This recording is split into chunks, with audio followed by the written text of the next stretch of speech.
السلام علیکم خواتین و حضرات، میں ہوں آپ کا میزبان سمیر۔ تو آج کے نئے پروگرام میں ہم آپ کو خوش آمدید کہتے ہیں۔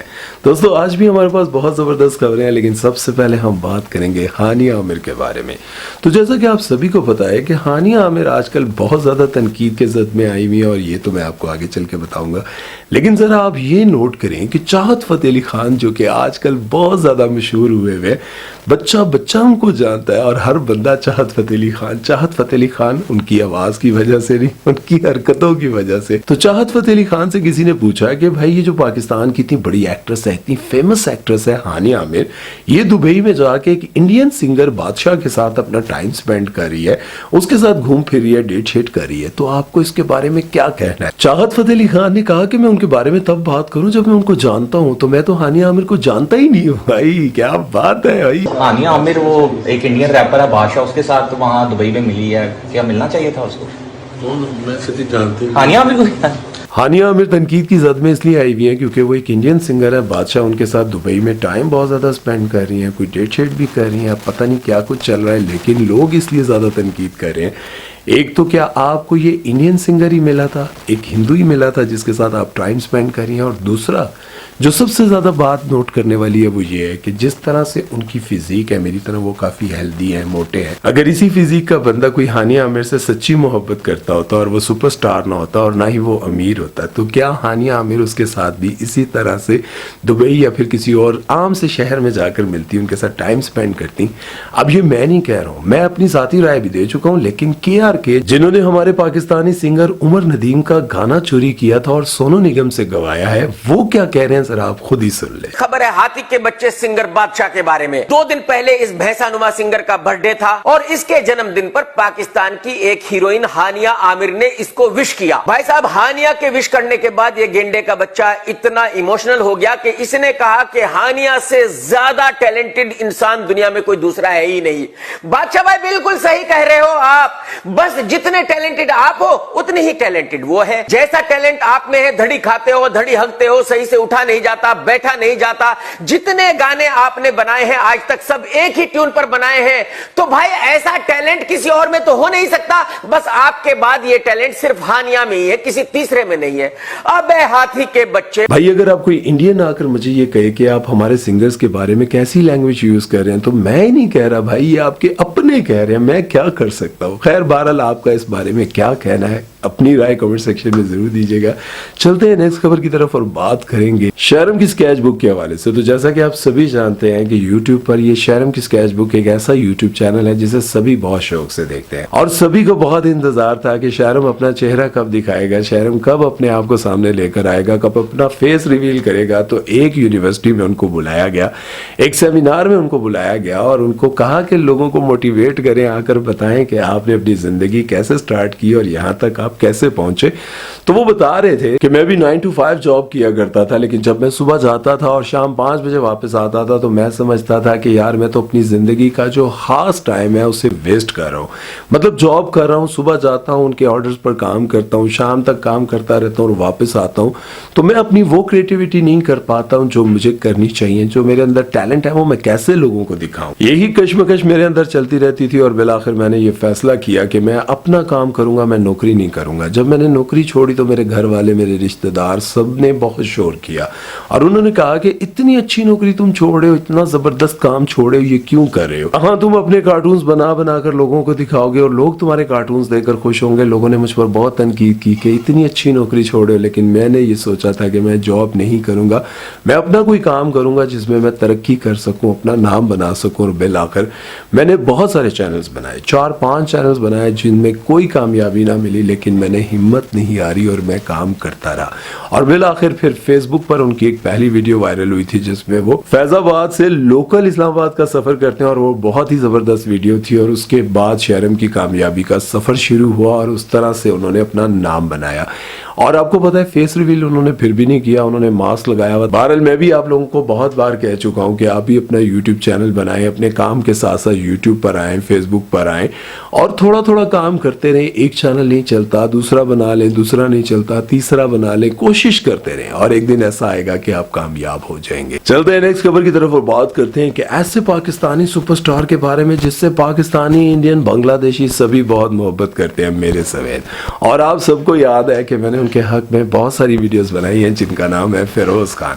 اور ان کے حق میں نے اتنی ویڈیوز بنائی ہیں کہ لوگ مجھے یہ کہنے لگے کہ بھائی تم تو پیڈ یوٹیوبر ہو, فیروز خان تمہیں پیسے دیتا ہے اس لیے تم ان کے حق میں بات کرتے رہتے ہیں. جی نہیں سی یار, تو انہوں کنی بار دسے ہے. بہرحال تو چلتے ہیں جی, بات کرتے ہیں ان کے سپر ہٹ ڈرامے خمار کے حوالے سے. تو آپ سبھی کو پتا ہے کہ آج کل ان کا ڈرامہ خمار چل رہا ہے, لوگ بہت زیادہ پسند کر رہے ہیں. لیکن جب میں وہ ڈرامہ دیکھ رہا تھا اور ساتھ میں کامنٹس پڑھ رہا تھا تو مجھے بڑا مزہ آ رہا تھا. بہت سارے لوگوں نے لکھا ہوا تھا کہ یار فیروز خان کے ساتھ ہر ڈرامے میں ایسا کیوں ہوتا ہے کہ محبوبہ جس سے یہ اتنی محبت کرتے ہیں وہ ان کے ہاتھوں سے نکل جاتی ہے. اس کی شادی کے یہ برتن بھی دھوتے ہیں, کرسیاں بھی لگاتے ہیں اور آخرکار اس کی تصویریں بھی بنا رہے ہوتے ہیں. خیر اس ڈرامے میں کیا ہوا یہ تو آگے چل کر بات کریں گے, لیکن پچھلے ڈراموں پر نظر ڈالیں تو آپ لوگوں کو پتا ہے کہ ایسا ڈرامہ تھا جس میں لڑکی فیروز خان سے بہت محبت کرتی ہوتی ہے اور فیروز خان بھی لڑکی سے بہت محبت کرتا ہوتا ہے. لیکن جب لڑکی کو یہ پتا چلتا ہے کہ فیروز خان تو ایتھیسٹ ہے, اس کا تو کسی بھی خدا پر کوئی یقین نہیں ہے, تو وہ یہ کرتی ہے کہ وہ فیروز خان کو چھوڑ دیتی ہے. اور پھر کچھ عرصے کے بعد ایسا سین دکھاتے ہیں کہ وہ لڑکی کسی اور کے ساتھ شادی کرنے لگی ہوتی ہے, نکاح کا وقت ہوتا ہے اور نکاح پڑھانے کے لیے جو مولوی صاحب آتے ہیں ان کو دیکھنے کے بعد وہ جو دلہا ہوتا ہے وہ اپنی سیٹ چھوڑ دیتا ہے اور کہتا ہے پاجی اے تہاڈی جگہ تسی آ جاؤ. دکھایا یہ جاتا ہے کہ فیروز خان ایتھیسٹ ہوتے ہیں, خدا پر یقین نہیں رکھتے, اللہ پر یقین نہیں رکھتے, لیکن اس محبت میں ناکامی کی وجہ سے وہ اللہ کے بڑے قریب ہو جاتے ہیں اور ان کا حلیہ ہی بدل جاتا ہے, مولوی بن جاتے ہیں اور وہ اپنی ہی محبوبہ کا نکاح پڑھانے پہنچتے ہیں. تو دلہا دیکھ کر کہتا ہے پاجی تسی اتھے آ جائے تہاڈی جگہ ہے وے, کیونکہ لڑکی اس کو بتا چکی ہوتی ہے کہ میں ایک لڑکے سے بہت زیادہ محبت کرتی تھی اور وہ ایتھیسٹ تھا. لیکن جب دونوں اس کو دیکھتے ہیں تو حیران رہ جاتے ہیں کہ یہ کیا, یہ تو حلیہ ہی بدل گیا, تو مولوی صاحب ہو گئے. خیر اس میں ان کو اینڈ پر لڑکی مل جاتی ہے, لیکن باقی سارے ڈراموں میں بیچارے کا سلوت ایسا کیوں کرتے ہیں. خدا اور محبت میں آپ نے دیکھا کہ محبت میں بیچارہ دیوانہ پاگل مجنوں بن جاتا ہے اور اینڈ پہ مر جاتا ہے. خانی میں بھی آپ نے دیکھا کہ ایک بگڑا ہوا رئیس زادہ ایک معصوم سے نوجوان کو قتل کر دیتا اور اس کی بہن کو دیکھنے کے بعد اس کا دیوانہ ہو جاتا ہے, اپنے آپ کو جیل میں پہنچا دیتا ہے, سب کچھ مان جاتا ہے اور جیل کی سلاخوں کے پیچھے بھی کہتا ہے کہ بھائی میں ہی قتل کیتا ہے پر مینوں اے کڑی دے دیو. بھائی کڑی نہیں انہوں لب دی. یار کیوں ایسا کرتے ہو فیروز خان کے ساتھ؟ اب تو میں یہ سوچتا ہوں کہ فیروز خان اپنے ڈراموں کے بارے میں سوچتے ہوں گے یا پھر ان ڈراموں کو اپنے سامنے لگا کر بیٹھتے ہوں گے تو اس کی آواز نہیں سنتے ہوں گے, بلکہ پیچھے گانا لگایا ہوگا, رولتے گئے پر چس بڑی آئیے. خیر آپ لوگوں کو کیا لگتا ہے کہ ان کو کوئی اور بھی کریکٹر دیا جا سکتا ہے یا پھر ہر ڈرامے میں ان کو ناکام عاشقی دکھانا ہے؟ چلتے ہیں نیکسٹ خبر کی طرف اور بات کرتے ہیں سبی سمیر کے حوالے سے. تو سبی سمیر دونوں باپ بیٹا پہنچے ہیں جی جیلا فوڈ پر لاہور, اور وہاں جانے کے بعد انہوں نے اس کھانے کا پراپر طریقے سے بہت ہی ایمانداری کے ساتھ ریویو کیا, لیکن کچھ لوگوں کو اچھا لگا, لاہوریوں کو بہت اچھا نہیں لگا کیونکہ ہم نے سچ بولا. اس میں ہم لوگوں نے بتایا ہے کہ بھائی دیکھیں اس کھانے میں دیسی گھی کی خوشبو بہت زبردست ہے, لیکن اگر ٹیسٹ کی بات کی جائے تو ٹیسٹ ایسا نہیں ہے جسے کھانے کے بعد بندہ کہے واہ چس آ گئی. ہم نے یہ ویڈیو نہ تو کسی پلاننگ کے طور پر بنائی اور نہ ہی جیلے کے خلاف کوئی پروپیگنڈا کیا. اللہ تعالیٰ ان کو اور زیادہ رزق دے, لیکن ہمارا جو اوپینین تھا, جو سچا ریویو تھا, ہم نے وہ دیا. اگر آپ نے پورا ویڈیو دیکھنا ہے تو لنک آپ کو ڈسکرپشن میں مل جائے گا. چلتے ہیں نیکسٹ خبر کی طرف اور بات کریں گے ہم نہ باز آئیں گے محبت سے. یہ گانا سنتے ہی آپ کے ذہن میں سب سے پہلے عمران خان صاحب آتے ہوں گے, کیونکہ اس گانے پر آپ لوگوں نے صرف اور صرف عمران خان کی ویڈیوز کو دیکھا ہوگا. ہم نہ باز آئیں گے محبت سے. جو بندہ بھی کہیں بھی آپ کو نظر آتا ہوگا جس نے پی ٹی آئی کا جھنڈا اٹھایا ہوا ہے یا عمران خان کی تصویر کو پیار کر رہا ہے یا عمران خان کے ساتھ اس کا کوئی ملنا ملانا تھا, بلکہ وہ ہر طرح کے مشکل حالات میں عمران خان سے محبت کا اظہار کرتا ہے, اور پیچھے یہ گانا لگایا ہوتا ہے کہ ہم نہ باز آئیں گے محبت سے. اور اس گانے کی کامیابی کی وجہ بھی یہی ہے کہ اس گانے کو عمران خان سے جوڑا گیا اور اسی وجہ سے یہ گانا اتنا زیادہ ہٹ ہوا. لیکن آپ لوگ اس گانے کے بارے میں کچھ نہیں جانتے, ہسٹری نہیں جانتے, تو میں ان کو بتاتا چلوں کہ یہ گانا آج سے 2 سال سال پہلے حدیقہ کیانی نے قوالی کی صورت میں گایا تھا، لیکن اس وقت یہ گانا اتنا زیادہ نہیں ہٹ ہوا۔ اس کے بعد جو ہے جب عمران خان پر یہ صورتحال بنی تو سید تجمل نے اس گانے کو گایا۔ جب انہوں نے اس گانے کو گایا تو اس کے بعد اس گانے کے ہر ایک کلپ کو عمران خان سے جوڑا گیا، اور اس کے بعد یہ گانا اتنا زیادہ ہٹ ہوا کہ اب ARY کا ایک ڈرامہ آنے والا ہے جس کا نام ہے تیرا وعدہ۔ اس ڈرامے میں مین کردار ادا کر رہے ہیں علی عباس اور ان کے ساتھ ہیں فاطمہ افندی۔ لیکن اس ڈرامے کے OST کو لے کر ایک بہت بڑی زیادتی یہ کی گئی کہ اس ڈرامے کی جو پاپولیرٹی کی جو اصل وجہ ہے وہ سید تجمل صاحب ہے، اور سید تجمل نے اس گانے کو گایا تب یہ گانا ہٹ ہوا۔ لیکن اس ڈرامے کا OST راحت فتح علی خان سے گوایا گیا۔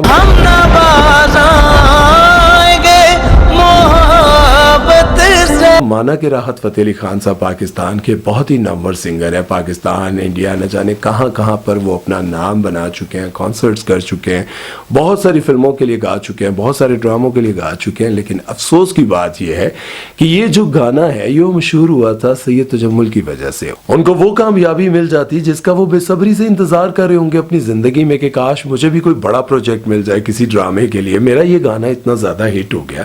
اگر سید تجمل اور حدیقہ کیانی سے یہ گانا گوا لیا جاتا تو میرا خیال ہے کہ زیادہ اچھا ہوتا۔ میں یہ نہیں کہتا کہ راحت فتح علی خان کا ان کا کوئی جوڑ ہے، کوئی مقابلہ ہے، راحت فتح علی خان صاحب کا لیول ہی الگ ہے۔ لیکن اگر بات یہ کی جائے کہ کس کی وجہ سے یہ گانا ہٹ ہوا تھا، کس کی آواز میں ہٹ ہوا تھا، حالانکہ یہ گانا 2 سال پہلے حدیقہ کیانی نے قوالی کی صورت میں گایا تھا، تب بھی یہ گانا اتنا زیادہ ہٹ نہیں ہوا تھا۔